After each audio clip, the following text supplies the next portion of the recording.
하나님께서 세상을 처음 창조하셨을 때 마치 이렇게 얘기하죠. 성경에 보면 아직 경작하지 않은 밭들, 비가 내리지 않았지만 아직 경작되지 않은 밭들이 있더라.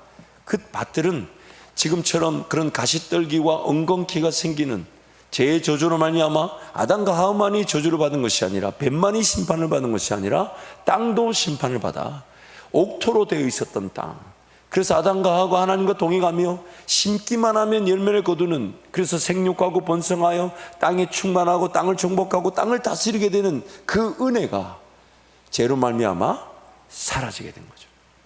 그래서 오늘 우리 인생이란 밭은, 내 마음 밭은, 내가 결정하고 내가 선택하는 그 모든 것은 가시떨기와 엉겅퀴가 이미 무성합니다.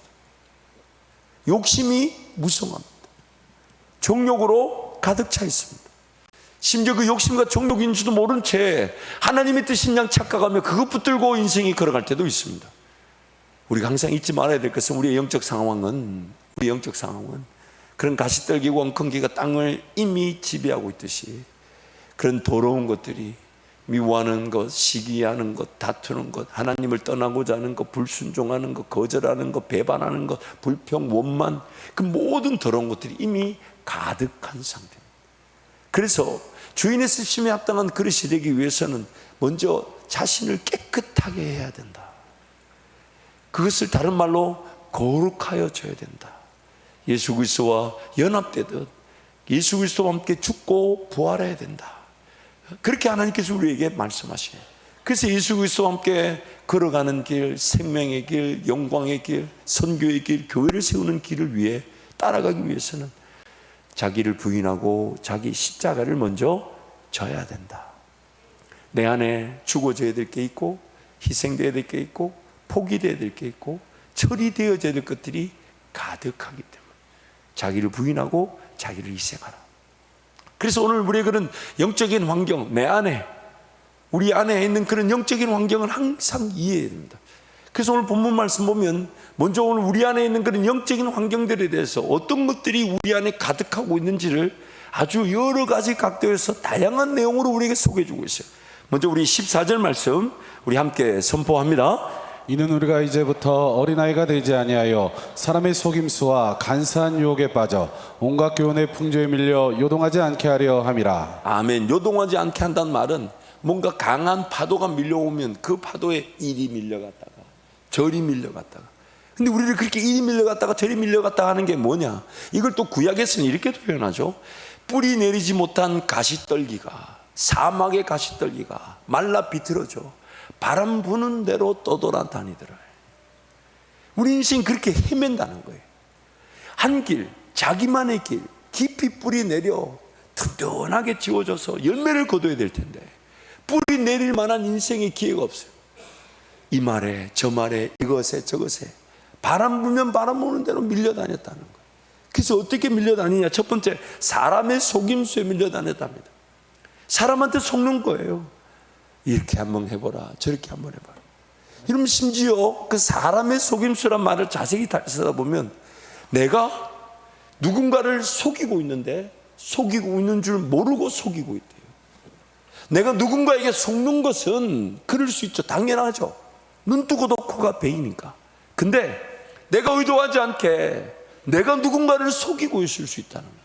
심지어 자기 기만이라 그러죠. 뭔 말이냐, 옳은 줄 알고 붙들고 있는데 그 옳은 게 아니야. 내 스스로가 나에게 속는 겁니다. 자기 기만. 그게 바로 사람의 속임수예요. 누군가에게 속고 누군가를 속이고 내가 나에게 속아요. 그러니 좌로나 우로나 늘 치우치죠. 인생이 그렇게 허비되어 버리는 거예요. 낭비되어 버리는 거예요. 정말 하나님 그분을 따라가면 한 길, 자기 분량, 그러나 그 자기 분량에 이래서 한계없는 꿈을 꾸며 걸어갈 텐데 이거 해야 되고 살아야 될까? 저거 해야도 살아야 될까? 이게 직업이 될까? 저기 사업이 될까? 그 자세히 들여다보면 목사님 이거 잘 되면요 제가 하나님께 영광 올려드릴게요. 제가 그 말 믿습니다. 근데 잘 안 되더라고. 왜 그럴까요? 속는 거죠. 속는 거죠. 이 길이야. 근데 속았다. 또 우리를 괴롭히는 게 뭐냐면 간사한 유혹이라고 그럽니다. 그게 뭐냐면 자기도 모르게 자기한테 속고 있어. 내가 이번에 이거 판매하면 잘 될 거야. 속는 거죠. 근데 이걸 가지고 막 사람들을 유혹하기 시작해. 야, 같이 좀 하자. 같이 좀 하자. 나도 그렇게 유혹을 당하기도 하지만 또 누군가를 그렇게 초대하기도. 이게 자기 혼자 속아가지고 자기 확신에 차가지고 누군가를 유혹하는 거예요. 야, 정말 기가 막힐 일이에요. 나도 그렇게 속기도 했지만 또 누군가를 그렇게 제가 언젠가 이거 아직도 잊지 못해요. 군대를 제대하고 난 다음에 그 기숙사에 이제 들어가게 됐어요. 근데 기숙사 방이 다 찬 거예요. 한 방에 4명씩인데 다 찼어. 안 된대. 그래가지고 안 되는 게 어디 있어. 그래서 우리 그 동기들 이제 그때 그 같은 동기들 군대 갔다 온 친구들이 우르르 몰려가지고 데모하고 두들기고. 그래가지고 그 할 수 없이 그 기숙사 사감 목사님이 옆에 있는 그 이제 테이블을 놓고 이제 뭐 간식도 먹을 수 있고 또 공부도 할 수 있는 그 하나의 그런 뭐랄까 미팅룸이라 그러죠. 여기에 만약에 침대를 놓고 쓸 거면 쓰래. 그래가지고 우리가 20몇 명이 거기다 침대 놓고 살았어요. 20몇 명이. 그때 데모했던 목사들이 다 목회를 잘하고 있어요. 어쨌든 데모하라는 얘기는 아니에요. 하라는 얘기는 아닌데 그때 침노했던 자들은 목회를 다 잘하고 있는데 아무튼 그렇게 이제 우리 동기들끼리 군대 제대해가지고 그리고 기숙사 늦게 못 들어왔던 후배들 몇 명 들어와가지고 그 후배들 고생 많이 했어요. 방 청소하고 바닥이 뭐 장판이 없으니까 신발 신고 왔다 간다니까 흙 얼마나 많겠어. 그런데 하여튼 이제 지금 그 얘기를 하려는 게 아니고 근데 친구 이제 동기 하나가 경산시장에 차를 타고 딱 내렸는데 그 항상 내리는 그 학교 버스가 서는 지역이 경산시장이었어요. 경산시 시장. 그 내렸는데 그 아저씨 한 분이 자판을 펼쳐놓고 뭘 팔았냐? 속옷을 판 거예요. 그래서 사각 트렁크 팬티를 3장에 세상에 3,000원에 팔았어요. 한 장당 1,000원. 당시 가격으로 볼 때는 한 장당 5,000원이었는데 1,000원에 파니까 이 친구가 너무 좋아지고 그걸 산 거예요. 그걸 사가지고 와서 자랑한 거예요. 그래가지고 그 들은 소식 그 방 안에 있는 20몇 명이 그걸 다 샀어. 문제는 3장의 디자인이 달랐지만 3장이 20세트가 됐어요. 그래가지고 우리가 또 20명이 같이 살다 보니까 빨래도 같이 하잖아요. 빨래를 같이 하다 보니까 팬티에 다 이름을 썼어요. 팬티 그 뒤쪽에 고무줄 있는 그 메이커 있는 데다가 김종진 썼어요. 그래가지고 빨래를 하면 정말 난리가 나는 거예요. 왜? 똑같은 무늬 3장이 20세트야. 그러니 그거를 찾아가지고 내 이름. 그래가지고 한 달이 지나고 2달이 지나니까 자기 걸 찾기 시작하지 않았어. 그냥 잊기 시작했어. 그래서 그날 어느 동기 하나가 누가 이걸 전도해가지고 더러워 죽겠다. 도대체 왜 누가 이렇게 만들었냐? 그래가지고 그 처음에 자랑했던 그 인간을 야 이마 니만 사입지 세상에 이게 뭐하는 짓이냐? 지금 내가 남의 빤스를 입고 욕을 하는 거예요 지금. 보세요. 우스갯소리지만 내가 뭔가 하나에 나도 모르게 좋다라고 여기는 순간 그걸 다른 사람한테 자랑합니다. 너도 해라. 근데 그것이 어떤 금액이 낮고 이런 경우야 뭐 참고 있네하고 뭐 팬티 정도야 들어봐도 입죠. 근데 안 가본 길이에요. 투자를 안 해봤어요. 근데 그게 같이 하자고. 근데 그게 속아요 우리가. 간사한 유혹. 이 간사하다는 말이 판단하고 분별하기가 쉽다는 말일까요? 어려운 말일까요? 매우 교묘하다는 얘기예요. 매우 속아 넘어가기 쉽다는 말이에요. 근데 그런 것에 우리가 휘둘린다. 그런 것이. 또한 본문 보니까 온갖 교훈의 풍조. 이 교훈의 풍조란 말을 잘 봐야 돼요. 사람들의 가르침이란 얘기예요. 근데 그 사람들의 가르침이 결코 잘못된 게 아닌데 하나님의 그 진리와는 다른 가르침이다. 그래서 그게 풍성하대요. 그리고 전반적으로 사람들이 다 동의한대요. 근데 거기에 우리가 휩쓸려 떠내려간다는 거예요. 사람들이 다 옳다고 하지만 하나님 보실 때 아닌데, 근데 거기에 휩쓸려 떠내려간다. 그러면서 또 17절, 18절, 19절에 보면 우리의 그런 영적인 안타까운 상황을 또 이렇게도 설명합니다. 17, 18, 19절 함께 선포합니다. 그러므로 내가 이것을 말하며 주 안에서 증언하노니 이제부터 너희는 이방인이 그 마음에 허망한 것으로 행함과 같이 행하지 말라. 그들의 총명이 어두워지고 그들 가운데 있는 무지함과 그들의 마음이 굳어짐으로 말미암아 하나님의 생명에서 떠나 있도다. 그들이 감각 없는 자가 되어 자신을 방탕에 방임하여 모든 더러운 것을 욕심으로 행하되. 한 5가지로 우리의 영적 상황을 설명하고 있는데, 첫 번째는 그 말씀 속에 보면 이방인이 그 마음에 허망한 것으로, 영어로 보면요 fertility라고 합니다. 무익하다. 그가 계획하는 게 무익하고, 그가 그 과정을 지나는 방법이 무익하고, 심지어 이방인이 뭔가 계획해서 열매를 거둔 것도 하나님 보실 때는 허망한 것, 무익한 것. 무익한 줄 모르고 붙들고, 심지어 뭔가 열매로 나타나는 게 하나님 보실 때는 아무런 가치가 없는데 좋다고 좋아한다는 거예요. 그게 우리 안에 자리 잡고 있다. 또 두 번째로 보면 그들의 총명이 어두워졌다. 영어로 보니까 they are hardened in their understanding.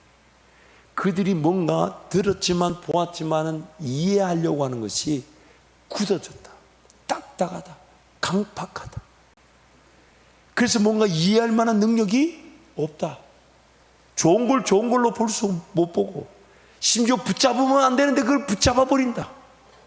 그들의 총명이 darkened, 어두워졌다, hardened, 딱딱해졌다. 그래서 어두워서 안 보이는데 보이는 줄 착각한다는 거예요. 괜찮은 줄 착각한다는 거예요. 그래서 그게 속아 넘어간대요.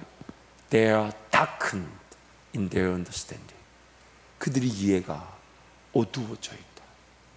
세 번째로 보니까 그들 가운데 무지하고 마음이 굳어져 있다. 그래서 에스겔서 말씀 보면 예수님께서, 하나님께서 예수 그리스도와 그리고 그 예수 그리스도의 구원을 통해 성령을 통하여 우리에게 주신 은혜에 대해서 이렇게 얘기하죠. 너희의 강팍한 마음을 내가 어떻게 만든다고요? 부드럽게 만들어줘요. 여러분, 이 무지의 이 특징이 뭔지 아십니까? 내 마음이 강팍, 즉 딱딱해져 가지고 뭘 받아들이질 못해. 다 튕겨져 나가버려요. 깊이 박힌 모처럼 내 삶을 지배하는 은혜의 법이 되어야 되는데 그 깊이 뿌리를 내리지 못해요. 왜? 딱딱하니까. 뭘 배우려 안 하고, 뭘 알아가려고 안 하고, 뭘 따르려고 안 하고, 그냥 배우지도 않는데 살아갑니다. 배우지도 않는데 사라지니까 그게 참 문제죠. 나중에 그 무지함을 발견하게 되죠. 배웠어야 되는데, 깨달았어야 되는데, 봐야 되는데.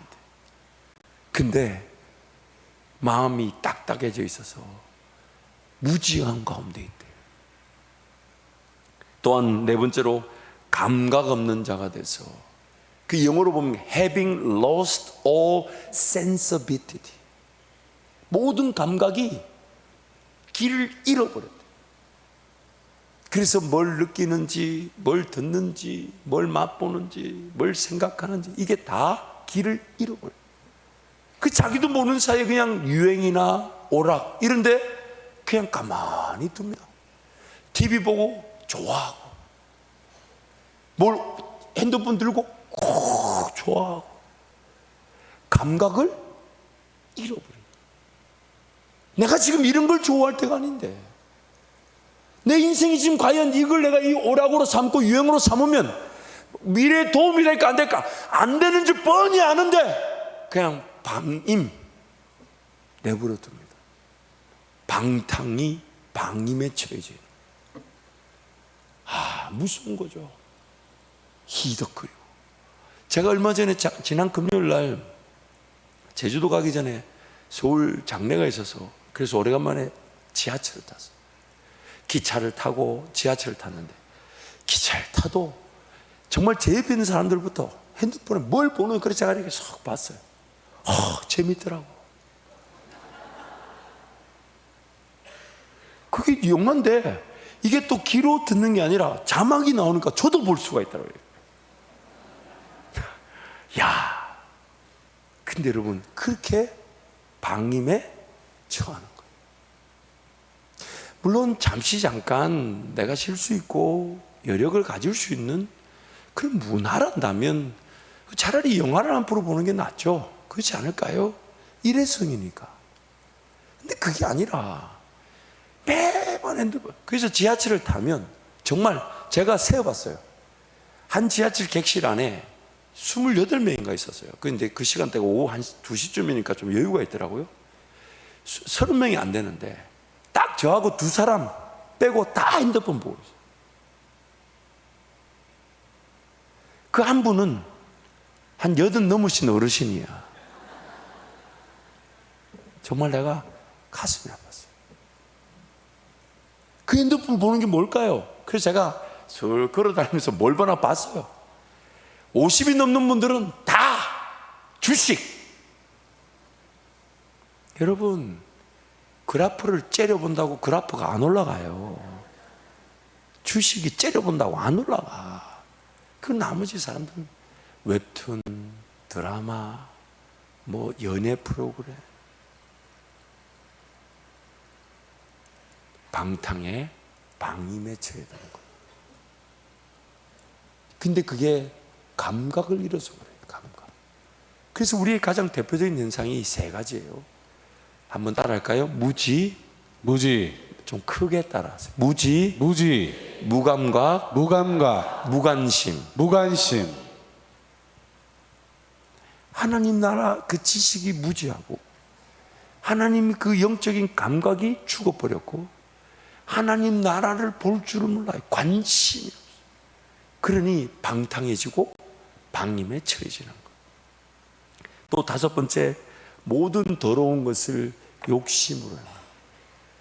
자기가 그게 더러운 줄 모르고 그거 하고 싶어가지고 그거 더 하고 싶어가지고 그거 더 즐기고 싶어가지고 그래서 중독에 빠지고 게임에 빠지고 오락에 빠지고 쇼핑에 빠지고 그 너무 안타까운 일이죠.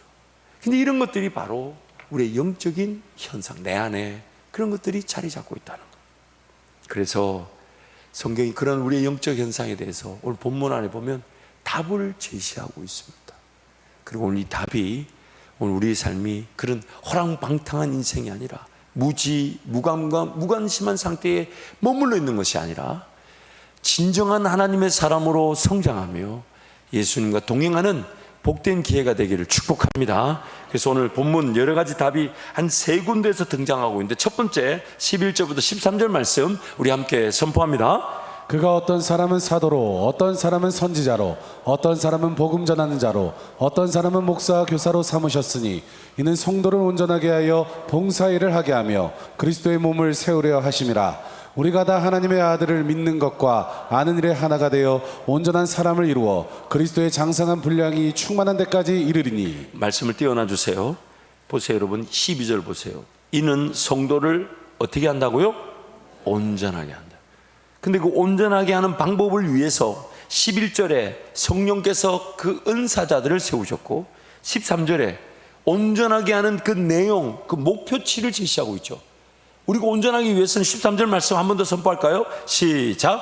우리가 다 하나님의 아들을 믿는 것과 아는 일에 하나가 되어 온전한 사람을 이루어 그리스도의 장성한 분량이 충만한 데까지 이르느니. 즉 우리가 온전해지기 위해서는 두 가지가 필요하대요. 예수 그리스도를 믿는 것과 예수 그리스도를 아는 것. 예수 그리스도를 믿는 것과 예수 그리스도를 아는 것. 그리고 이 믿는 것과 아는 것은 별개의 것이 아니에요. 우리 연절 말씀처럼 믿음은 어디에서 옵니까? 들으면서 온다.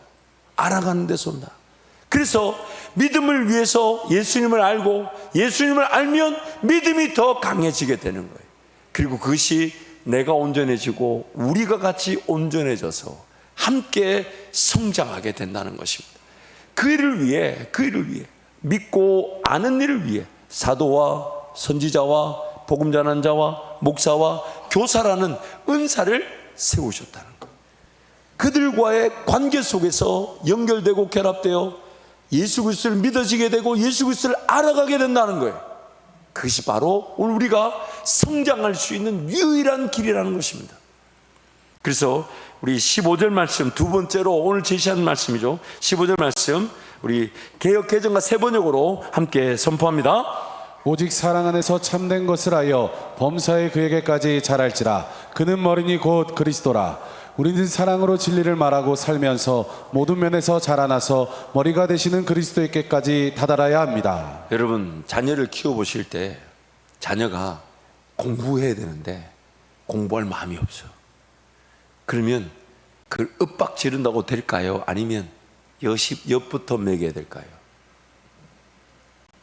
어째야 됩니까? 그래서 사랑이 우선이 돼야 되는데, 그래서 꼬시는 거죠. 밥도 사주고 지 사고 싶다는 거 사게 하고 다이소도 가게 하고, 뭐 우리 집의 얘기만 있을 수 있습니다만은 어쨌든 지 가고 싶다니까 언젠가 정말 우리 집에 와보면 다이소 신제품을 다 볼 수가 있어요. 근데 그것도 곧 사라질 위기에 처해 있습니다. 근데 보세요, 여러분, 왜 그렇게 합니까? 일단은 뭔가 말이 통용이 되기 위해서는 사랑이 필요한, 그래서 오직 사랑 안에서 참된 것, 즉 진리를 말하라, 가르치라는 겁니다. 예수 그리스도를 알도록 도와주라는 겁니다. 그게 아니면 내가, 성도가, 교회가 온전해질 수가 없대요. 봉사일을 하며 그리스도의 몸을 세울 수가 없대요. 그래서 사랑을 하되 가르치기 위해 사랑하라는 겁니다. 진리의 말씀을 말하면서 함께 자랄 수 있도록 사랑하라는 겁니다. 그래서 하나님의 말씀을 가르쳐 지키게 하라, 가르쳐 지키게 하라. 예수님이 그렇게 대사명을 우리에게 말씀하셨던 거예요. 그래서 우리 모두는 가르쳐 지키는 그 일에 제자라는 제자와의 과정을 거치고 있는 겁니다. 내가 먼저 예수 제자가 되고 나를 통해 누군가가 가르침을 받고 예수 제자가 되는 것, 그게 바로 교회가 세워진 원리며 예수 믿고 이 땅에 남겨진 모든 사람들의 필수 과정인 것입니다.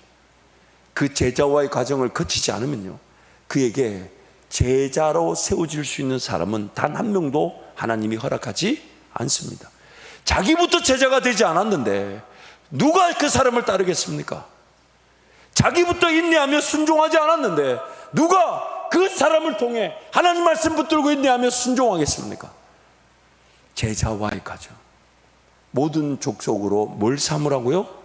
제자를 삼아 아버지, 아들과 성령의 이름으로 세례를 주고 내가 너에게 분부한 모든 것을 가르치고 지키게 하라. 볼지어다 내가 세상 끝날까지 제자 삼고 가르치고 지키는 교회와 영원히 함께 할 것이다. 그것이 주님의 말씀이었어요. 그러므로 오늘 우리의 삶에 우리가 성장할 수 있는, 우리가 정말 자라나서 열매를 거둘 수 있는 유일한 방법은 한 가지밖에 없습니다. 가르침을 받는 거예요. 가르침을 받는 거예요. 그 가르침을 받지 못하면 뿌리 뽑힌 풀이 시들러 죽는 건 시간 문제. 이것은 비단 영적인 것만이 그렇지 않아요. 사람이 태어날 때부터 마찬가지. 영적인 것, 육적인 것이 분리되지 않는 측면에서뿐만 아니라 육적인 것도 마찬가지예요. 배우지 않고 자랄 수 있는 사람은 아무도 없습니다. 배우지 않았기에 오히려 그 아이가 자라나서 여전히 어른 아이처럼 행동하죠. 못 배워서, 몰라서, 무지하고, 무감각하고, 무관심해서 왜 살아야 되며, 어떻게 살아야 되며, 무엇을 위해 살아야 되며, 나는 뭐 해야 되며 전혀 모르는 거예요. 그러다 보니까 그 총명이 어둠에 갇혀져 있고 욕심에 행하고 방탕방임, 딱딱한 그런 마음의 상태에 뭘 심겨지지 않는 인생. 그게 두려운 거죠. 그게 두려운 거죠. 그래서 오늘 본문 11절 12절이 이렇게 결론을 제시했던 겁니다. 우리 11절 12절 말씀 함께 선포합니다. 그가 어떤 사람은 사도로, 어떤 사람은 선지자로, 어떤 사람은 복음 전하는 자로, 어떤 사람은 목사와 교사로 삼으셨으니 이는 성도를 온전하게 하여 봉사의 일을 하게 하며 그리스도의 몸을 세우려 하심이라. 비단 저만이 가르치는 자가 아니라 하나님께서 교회 안에 사도와 선지자, 물론 이것에 대한 해석은 좀 더 다른 차원에서 해야 되겠지만 복음 전하는 자, 목사와 교사를 세우시는 것. 모든 성도에게 그 가르침의 은사가 주어지게 되는 거예요. 그것을 통해 제자들이 온전해지게 되는 거예요. 성도가 온전해지게 됩니다. 그래서 봉사일을 하고 그리스도의 몸을 세워가게 됩니다. 그래서 그 가르치는 자들을 통해 예수 그리스도를 믿는 것과 아는 일에 하나가 되자고 하는 거예요. 연결되고 결합해서 함께 그리스도의 장성한 분량까지 나도 성장하고 너도 성장하고 함께 성장하자는 거예요. 그 성장이 결국 자기만의 길을, 자기 은사를 하나님의 영광의 기회로 쓰임받는 인생으로 세워져 가는 겁니다. 가르침이 없기 때문에 방탕해지는 겁니다. 가르침의 권위가 없기 때문에 무너지는 겁니다. 학교가 무너지고요, 심지어 남편과 아내, 아버지, 어머니의 그 권위가 서지 않아 자식들이 방탕해지는 겁니다. 아무리 사랑하고 아무리 애지중지 키워보십시오, 아버지로 어머니로 그 자녀들에게 가르치지 않으면 그 자녀가 어른이 되어 그 부모를 공격합니다. 그 부모의 권위를 인정하지 않아요. 그때 돼서 가르치려면 늦어버려요. 자식들이 말을 듣지 않아요. 따르질 않아요. 어른 아이가 돼요. 그러면서 이렇게 얘기해요. 내 엄마가 날 사랑하지 않아. 나는 아빠 사랑이 필요한데, 엄마 사랑이 필요한데 왜 엄마는 가정을 안 지켜줘, 아빠는 가정을 안 지켜줘 하면서 그 엄마 아빠의 사명의 길을 가로막아 버립니다. 이게 너무 가슴이 아파요. 너무 가슴이 아파요. 왜요? 그 권위 아래 가르침을 받지 않아. 사랑만 했더니. 근데 사랑의 목적이 있었잖아요. 참된 진리를 가르쳐 주는 거예요.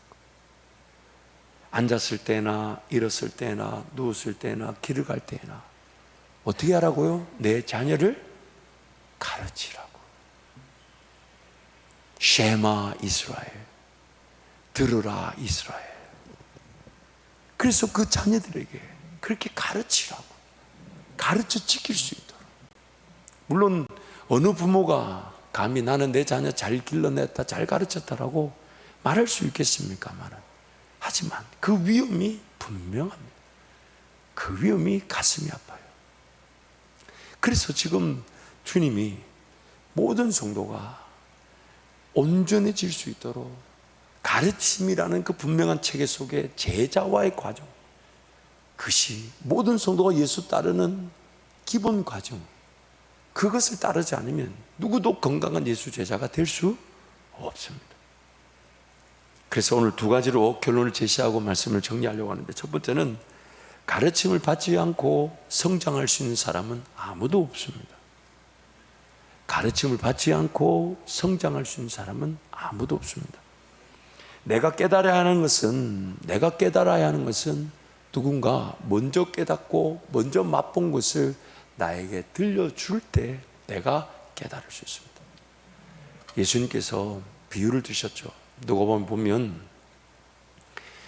부자와 거지 나사로 얘기를 들려주시면서, 거지는, 나사로는 아브라함의 품에 있고 부자는 저 음부 지옥에 빠지게 됐어요.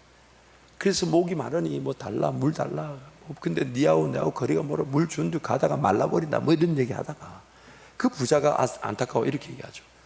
지금 나사로를 살려서 내 가족들에게 보내요. 내가 온 이곳에 오지 않게 해달라고. 그러니까 예수님 뭐라고 하십니까? 죽은 자가 살아난다고 해서 그들이 예수 믿는 게 아니라 모세와 선지자들의 그들의 가르침을 받지 않으면 누구도 이것을 피할 수가 없다. 오늘 나는 성령 하나님께서 나에게 가르치실 때 성령의 방법은 그런 사도나 선지자나 복음 전하는 자나 목사와 교사를 통해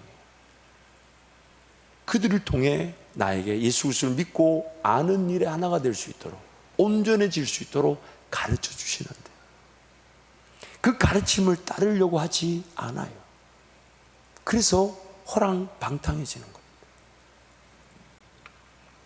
여러분, 만약 가르치는 자가 없이 성장할 수 있다면 성령께서는 그런 사도나 선지자나 복음 전하는 자, 목사, 교사와 같은 은사자들을 세우실 필요가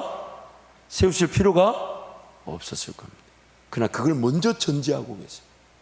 그가 성령께서 교회를 세우실 때에 그런 은사자들을 먼저 세우심으로 이는 성도를 온전하게 하며 봉사하게 하며 그리스도의 몸을 세우게 하려 하십니다. 그러므로 우리가 예수 그리스도를 믿는 것과 아는 일에 하나가 돼요. 온전한 사람을 이루어 그리스도의 장성한 분량에까지 이르게 될 것이다. 만약 사도와 선지자들의 글이 없었다면 한번 상상을 한번 해보자고요. 구약이 사도와 신약이 사도, 구약이 선지자들로 인해서 글이 이렇게 66권이 우리에게 주어졌잖아요. 근데 만약에 사도와 선지자가 없었다면 이 성경이 우리에게 주어지지 않았을 거예요. 그러면 깊이 묵상하고 깊이 기도하면 이 기록된 말씀이 깨달아질까요? 들려질까요? 66권 이 내용이 순서대로 나한테 들려질까요? 근데도 우리는 자꾸 가르침을 받는 것보다는 내가 뭔가 기도하고 내 마음의 감정대로, 내 뜻대로, 내 느낌대로 결정하려고 해요. 인내하려고 하지 않아요. 참으려고 하지 않아요. 그 가르치는 자에게 함께 길을 걸어가자고 기도해달라고 부탁하지 않아요. 자기가 결정해버려요. 물론 그 사람의 가르치는 자들의 위험이 있죠. 하지만 그 가르치는 자들이 이단이 아니거나 자기 욕심이나 정욕을 구하는 게 아니면 하나님 그들을 리더로 세우셨다면 그 권위 아래에서 철저하게 가르침을 받으려고 해야 될 텐데 안 받아요. 그것보다 자기 느낌이나 감정, 자기 삶이 더 긴급해. 근데 하나님은 그 세운 가르치는 자들의 가르침을 우선시하지 않은 자들에게 결코 그 좋은 길로 인도하지 않으십니다. 여러분 삶의 지난날의 과거를 한번 평가해 보십시오. 그게 없어서 인생이 내 기도한다고 했지만 내 느낌과 감정대로 살았던 겁니다. 심지어 기록된 말씀, 이 성경이 예수님 다시 오시는 그날까지 모든 시대, 모든 교회, 모든 성도들에게 전해져야 하기에 목사와 교사와 같은 은사자가 아니면 시대를 초월한 이 말씀이 오늘 살아가는 우리에게 잘 적용되고 깨달아지기가 쉽지 않습니다. 여러분, 제가 말씀을 준비할 때마다 느끼는 게 뭔지 아세요? 제 이해나 제 경험 안에 말씀이 갇히지 않습니다. 제가 경험해 보지 못했고 제가 깨닫지 못했던 부분들이 말씀을 준비하면서 저도 놀랄 만큼 진리의 말씀을 깨달아질 때마다 이거는 성령께서 나를 목사라는 은사자로 세우셔서 오직 성령의 능력으로만 깨달아지게 하신 것이다. 저부터 압니다. 저부터. 그래서 항상 저는 저를 통해 그 말씀이 흘러갈 것에 대한 부담감으로 얼마나 하나님 은혜를 구하는지 모릅니다. 물론 더 구해야 되겠지만 늘 그게 죄송하고 부끄러워요. 늘 하나님 앞에, 교회와 성도들 앞에 부담이에요. 부족하지만 저를 세우신 건 내 능력으로 감당되는 일이 아니기에 하나님 은혜면 충분하기에 기도하면 되지만, 그러나 사람인지라 좀 더 잘 전달할 수 있고 좀 더 잘 전할 수 있는 부분들이 약화될까 봐 늘 죄송한 거죠. 늘 부끄러운 거예요. 그래서 늘 집에 갈 때마다 안 가고 싶을 때가 있어요. 그 사모님의 평가. 물론 이제 사모님도 사람이다 보니까 그런 평가를 하고 또 남편 잘 되라고 하지만 정말 안 그래도 나도 어느 부분에서 어떻게 틀린 줄 아는데 그걸 꼭 정말 귀한 은사를 가지고 꼭꼭 집어내는 은사가 있어요. 근데 여러분, 그런 것들이 결국 다 그 사람의 연약함이, 그건 저로서는 더 하나님의 은혜를 구하고 더 배우려고 하고 저도 가르침을 받으려고 해야 되겠죠. 그렇죠? 그 모든 사람이 항상 이 두 가지 원리를 같이 가는 겁니다.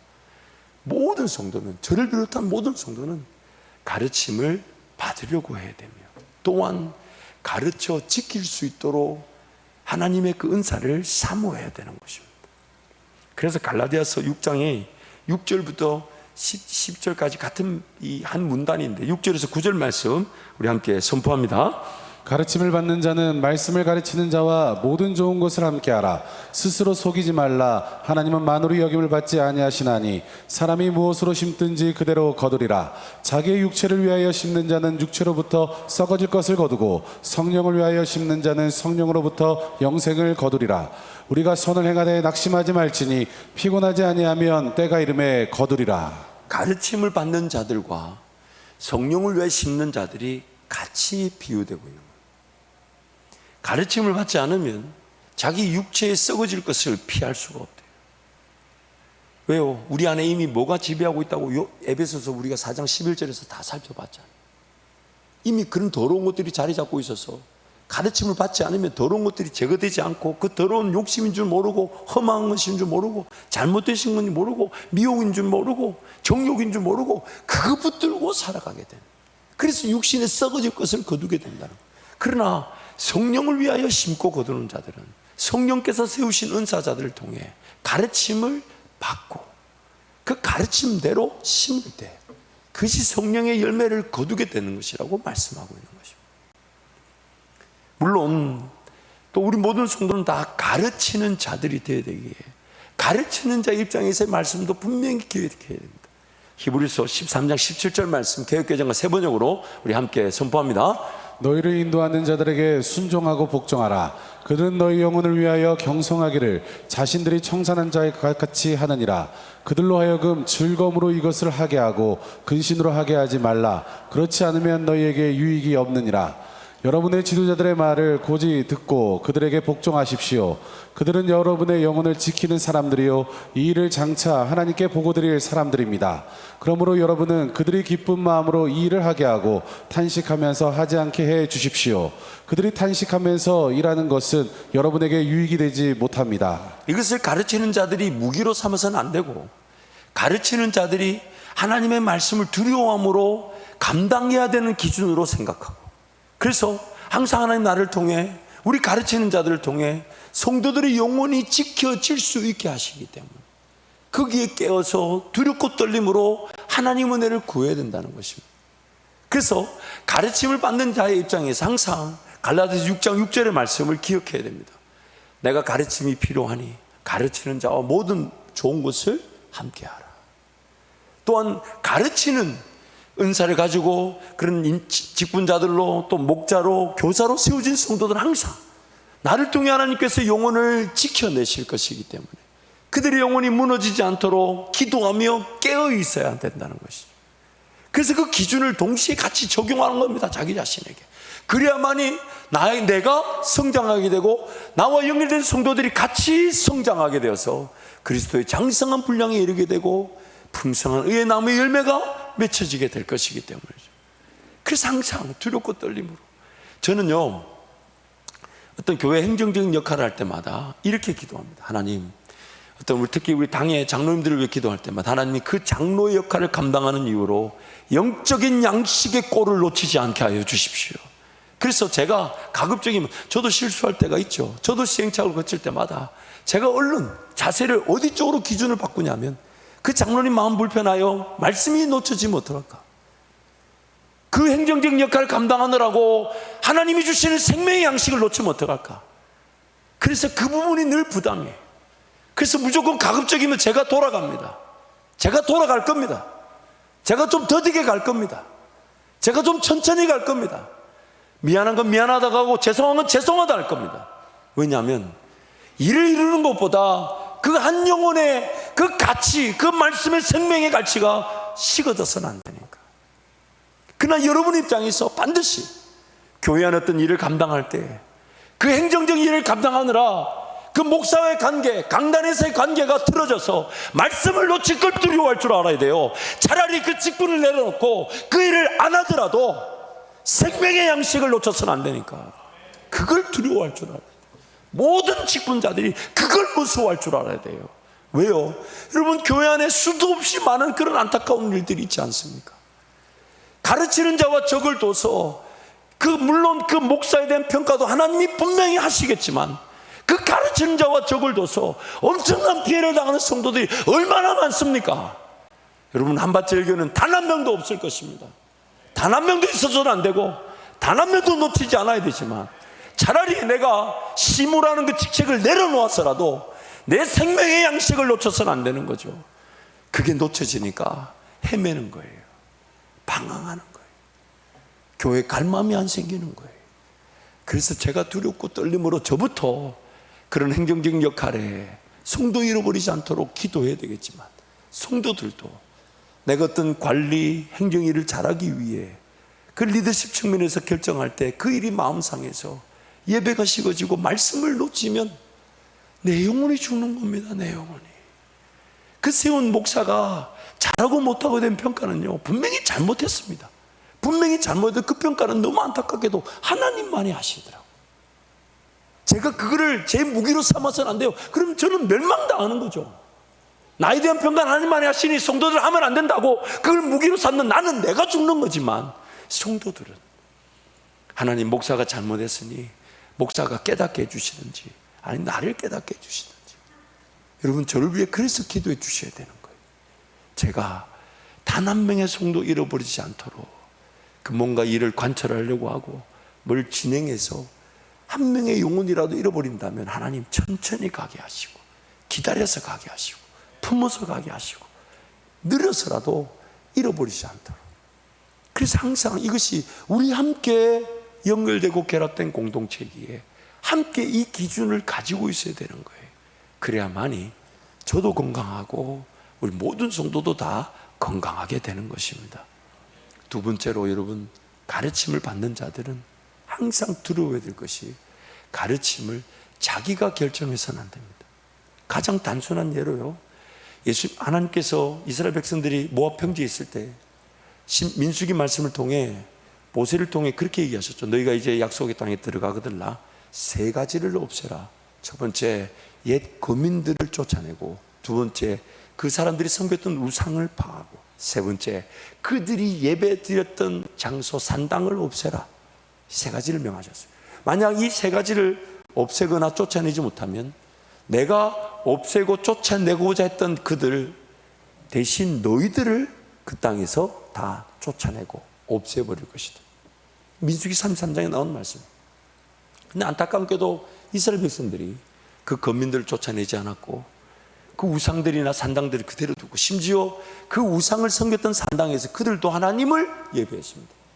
물론 하나님을 예배 안 하는 것보다는 나을지 몰라지만 하나님은 그게 잘못됐다고 해요. 예루살렘으로 오라고 했는데 왜 그렇게 하셨냐면 그 산당이 있다 보니까 하나님이 지금 만나고자 하는 시간에 그들이 나타나지 않고, 그들이 듣고자 하고 가고 싶고 예배하고 싶을 때만 예배하러 가세요. 그래서 하나님 나중에 말라기에 보면 누가 저 성전 문을 닫아주면 좋겠다. 예배가 없었던 게 아닙니다. 제사가 없었던 게 아니에요. 근데 하나님이 그 성전 문을 좀 누가 좀 닫아서 제발 저런 예배 안 드렸으면 좋겠다. 그 이유가 뭡니까? 하나님 그분이 원하시는 시간이 아니라 내가 듣고 싶을 때, 내가 하고 싶을 때, 내가 받고 싶을 때, 내가 따르고 싶을 때, 내가 드릴 수 있을 때. 근데 그걸 하나님이 안 받고 싶어 한대. 그러니까 여러분, 1차적으로 성도들이 목표를 가져야 될 것은 교회가 하나님의 뜻을 구하며 정한 예배 시간이 삶의 1차적인 목적이 돼야 돼요. 그 1차적인 목적이 채워지지 않으면 여러분 삶이 사명의 길에서 형통할 수가 없어요. 왜요? 교회가 예배를 통해 하나님의 나라 공동체로 지향하며 지키고자 하는데 그 공예배가 우선이 되지 않으면, 여러분 삶이 잘 되면 공예배가 지켜지지 않았는데 잘 되는 그 삶은 과연 잘 되는 걸까요? 망한 걸까요? 잘 될 수가 없어요. 잘 되는 게 아니에요. 지금 교회가 기도하며 세운 최소한의 예배입니다. 어떻게든 한 명이라도 더 예배할 수 있도록 최소한으로 만든 건데, 그리고 매일이 하나님을 예배하는 거 아닙니까? 매일이 하나님과 동행하는 거며, 매일이 하나님의 성을 듣는 거고, 매일이 주인 되신 예수님을 따르는 안식일인데, 예배가 정한 그 공예배가 제대로 지켜지지 않으면서 내 사명의 길, 내 형통의 길, 내 영광의 길이 나타날 수가 없습니다. 그래서 그걸 1차적인 목적으로 두는 거예요. 모든 공예배가 내 삶의 중심이 되도록 그걸 시간을 맞추는 거예요. 새벽을 깨우려고 하고 예배 시간을 지키려고 하고. 그러면 하나님이 그 나머지 시간에 내가 일하는 것보다 그분이 일해 주실 건데, 그분이 일해 주실 건데. 왜요? 내 삶의 주인이 하나님이시니까. 그래서 그 공예배를 중심으로 배우고자 하고, 또 그 가르침의 관계에서 가르치는 자들과 최선의 관계를 통해, 왜요? 내가 듣고 싶을 때 듣는 건 가르침이 아니에요. 위로밖에 할 게 없어. 격려밖에 할 수밖에 없어요. 그러나 그 가르치는 자들이 기도하면서 뭐 생각난 게 있고, 기도하면서 들은 게 있고, 기도하면서 전하고 싶을 때 언제든지 교제를 나누고 기회를 만들고, 내가 듣고자 하고, 언제든지 나를 위해 기도할 때 들을 수 있는 것이 있으면, 가르칠 수 있는 것이면 가르쳐 달라고. 왜요? 가르침이라는 것은 받는 자들에게 결정되는 것이 아니라 성령께서 가르치는 자들에게 알려주실 때 가르침이 나타나니까. 내가 가르침을 받는 자라면 가르침의 그 시간을 내가 결정할 수가 없는 겁니다. 그래서 가르침을 받는 자는 가르치는 자와 모든 좋은 것을 함께하는, 그리고 특히 여러분, 가르침이라는 게 처음에 잘 받아들여집니까?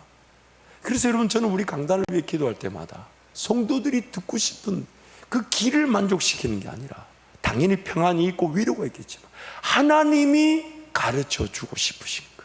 하나님. 왜요? 그게 좀 부담이 되고, 그게 좀 어렵게 느껴져도 그게 믿음의 길이고, 그게 인내의 길이고, 그게 주님을 더 의지하고 순종할 수 있는 길이잖아요. 내 듣고 싶은 거, 내 길을 만족시키는 거, 내가 그냥 받고 싶은 거는 나를 성장하게 하는 가르침이 아니라 망하게 하는 겁니다. 망하게 하는 거. 부담이 되고 힘든데 가르치는 자가 계속해서 기도해 주면서 같이 가자, 주님도 오신다. 그래서 그냥 한 걸음 따라갔더니, 야, 세상에 처음에는 부담스러웠는데 그 가르치는 자와 함께 격려받으면서 갔더니, 순종했더니 하나님이 은혜를 주셔서 그 일이 감당되게 하시는 거. 그게 가르침인 것입니다. 그게 가르침. 근데 그런 가르침을 받으려 하지 않아요. 그래서 이스라엘 백성들이 약속의 땅 그 가나안에 하나님 은혜로 들어갔지만 그들이 그 땅을 차지하지 못했던 가장 대표적인 이유를 사사기 마지막 장 마지막 절의 결론에 이렇게 제시하고 있어요. 사사기 말씀 우리 21장 20절 함께 선포합니다. 그때 이스라엘에 왕이 없으므로 사람이 각기 자기의 소견에 옳은 대로 행하였더라. 하나님이 왕이신데 그 하나님을 저버리고 뭘 따라갔다고요? 자기 소견, 자기 느낌, 자기 감정. 그래서 그 땅에서 다 쫓겨났습니다. 아무도 땅 한 평 차지해보지 못하고 다 쫓겨났습니다. 자기 소견. 하나님이 왕이신데 그 왕을 저버린 자기 소견. 그래서 디모데후서 3장 14절 15절이 이렇게 우리에게 제안하고 있어요. 함께 선포합니다. 힘차게 선포합니다. 그러나 너는 배우고 확신한 일에 거하라. 너는 내가 누구에게서 배운 것을 알며 또 어려서부터 성경을 알았나니 성경은 은히 너로 하여금 그리스도 예수 안에 있는 믿음으로 말미암아 구원에 이르는 지혜가 있게 하느니라. 아멘. 따라할까요? 배우고 확신한 일에 거하라. 확실한 일에 거하라. 그래서 들으면 믿음이 생긴다는 겁니다. 확신하게 된다는 거예요. 그래서 배우라는 거예요. 배움을 받는 자가 진도를 결정하거나 나 요것만 배우고 싶어, 저것만 배우고 싶어 결정해서는 안 되는 거예요. 언제든지 강단에서 선포된다 하면 내가 가장 먼저 배우고자 하고 듣고자 하고 따르고자 하고 인내하고자 하고 순종하고자 할 때 거기서부터 내가 이해되지 않았고 마음에 들지 않았고 받아들이기 어려웠지만 하나님이 성장하게 하시는 거예요. 자라게 하시는 거예요. 그런 은사자들이 분명히 세워져 있다 하셨어요. 또한 나도 그런 가르치는 은사자가 될 수 있도록 목사가 되고 교사가 되고 복음 전하는 자가 되어서 하나님 나도 자라게 하시되 나를 통해 누군가도 자라게 하십시오. 제자가 되게 해주십시오.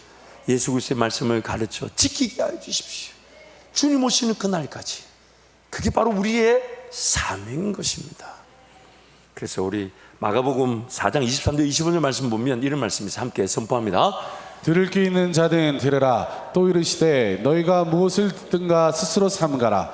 너희의 헤아리는 그 헤아라 이름으로 너희가 헤아림을 받을 것이며 더 받으리니 있는 자는 받을 것이요 없는 자는 그 있는 것까지도 빼앗기리라. 들으라는 거예요. 들으라는 거예요. 배우라는 거예요. 가르침을 받으라는 거예요. 배우는 대로 살아라는 거예요. 안 배우고도 사라졌던 것을 우리가 살면서 얼마나 뼈저리게 느끼고 있습니까? 그래서 하나님 안 배우고도 살아가려는 욕심 내려놓게 하시고 자꾸 듣게 하여 주십시오. 자꾸 배우게 하여 주십시오. 자꾸 깨닫게 하여 주십시오. 왜냐하면 그 들은 것으로 우리는 헤아린다잖아요. 배운 것으로 헤아린다잖아요. 깨달은 것으로 그걸 판단한다잖아요. 근데 만약 듣지 않고 배우지 않으면 나는 어떻게 헤아리는 걸까요? 그래서 가지고 있는 것조차 빼앗기게 되지만 그러나 듣고 배우고 확신한 일에 거하여 헤아리게 되면 이해하게 되면 보게 되면 깨닫게 되면 있는 자는 가지게 더 가지게 된다는 것이에요. 더 가지게 된다는 것이. 그래서 배워야 하는 겁니다. 배워야 하는 겁니다. 배워야 하는 겁니다. 배워야 합니다. 들어야 합니다. 자꾸만 성경을 떼야 돼요. 예배당에 올 때만 가져오지 마시고. 그래서 제가 다음부터 검사하고 싶어. 얼마나 침이 묻었는가 안 묻었나. 자꾸 나한테 목사님 내 책에는 골로새서가 없대. 붙었어요. 붙었어요. 한번 들추지 않아가 그게 새 책이 돼가 붙어 있는 거지 없는 게 아니에요. 제가 없는 거 있으면 제가 성경 100권 사드릴게. 그러니까 여러분 하나님 말씀을 주야로 묵상하며 듣고자 할 때 특별히 은사자들이 하나님께서 붙여주시는 거예요. 특별히 강단의 이 말씀은요, 오늘 우리 교회 규모가 많다 보니까 성도 개개인에게 가르침을 줄 수 있는 그 역할을 역부족이죠. 제가 우리 성도들이 이렇게 많은데 오늘은 저 한 사람 놓고 설교할 수 없잖아요. 당신은 100주 뒤에 들을 거라고 내버려 둘 수 없잖아요. 그래서 강단은요, 교회 전체 연합과 공동체가 지향해야 될 방향에서 꿈이 선포되어야 되는 것이지 성도 개개인의 사정을 들추고 가르치는 기회가 많지가 않아요.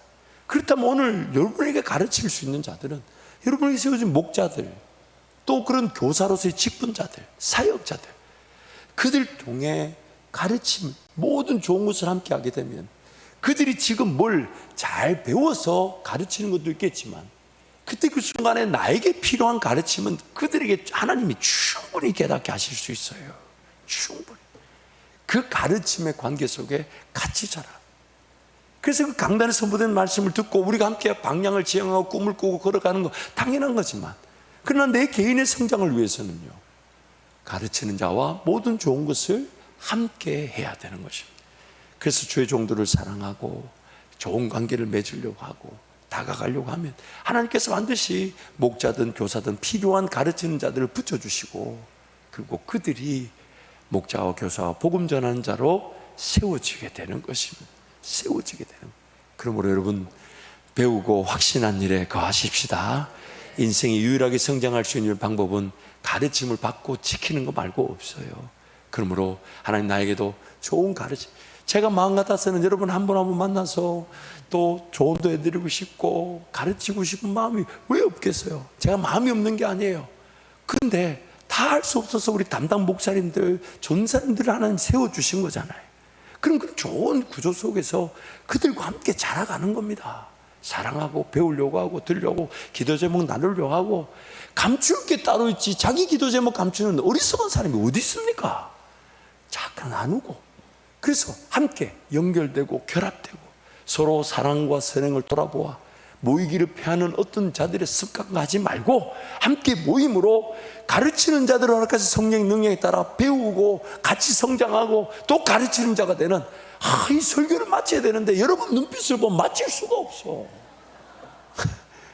이 설교가 길어지는 건 제 문제가 아니야. 그러나 어차피 여러분 금요 철학 시간 다 정해져 있어서 목사가 다 시간 맞춰주지 않습니까? 아무도 웃지도 않고. 그러면 여러분 옆에 분 한번 독려하겠습니다. 가르쳐 지킬지어다. 가르쳐 지킬지어다. 가르치는 자로 우리 모두가 세워져서 하나님 은혜를 누리기를 축복합니다. 우리 함께 찬양하고 기도하는 시간 가져야겠는데요. 여러분 잊지 마세요. 가르침을 잘 받은 자들이 가르치는 자가 되는 거예요. 저도 마찬가지예요. 제가 처음에 LA 갔을 때요, 그 목사님 아래 참 배울 게 많았지만 참 인내하기가 쉽지 않았어요. 제가 이제 와서 하는 말이지만 사표를 3번 내고 싶었지만 제가 사표를 가지고 간 날마다 이상한 일이 생겨서 사표를 못 냈어요. 그래가지고 제 아내가 이 교회 말고 딴 데 가는 게 낫지 않겠냐고 그렇게 힘들어 했는데, 근데 나중에 그 담임 목사님이 저보다 먼저 교회를 떠나셨어요. 근데 제가 우리 교회 후임 목사로 공동의회를 통해 결정되는 날, 부담도 되지만 너무 세워진 게 감사해서 하나님 감사합니다 라고 기도하는데 하나님 저한테 뜬금없이 그때 너 무조건 잘 인내했다 이 한마디 하시더라고요. 왜요? 가르침을 받는 자들이 누구 아래서 가르침을 받겠다라고 결정하는 것이, 가르침을 받는 자들이 결정하는 것이 아니라 누가 결정하는 겁니까? 하나님이. 그러다 보니까 그 하나님의 결정이 항상 너 인내하지 못할 것 같지만 너 인내하겠냐 이걸 물어보시는 거예요. 이거를. 근데 그걸 못 버티니까 사람들이 뛰쳐나가요. 근데 잊지 마세요. 하나님이 안 세워주시면 아무리 좋은 지식과 능력을 가졌어도 쓰임받지 못합니다. 아무런 열매가 없어요. 그게 두려운 거예요. 그게. 그러니까 여러분 항상 교회 안에서 가르침을 잘 받고 인내할 수 있도록 기도하시되, 우리 모두가 성도가 복음 전하는 자, 목사와 교사, 가르치는 자들로 세워질 수 있도록 하나님 은혜를 베풀어 주옵소서.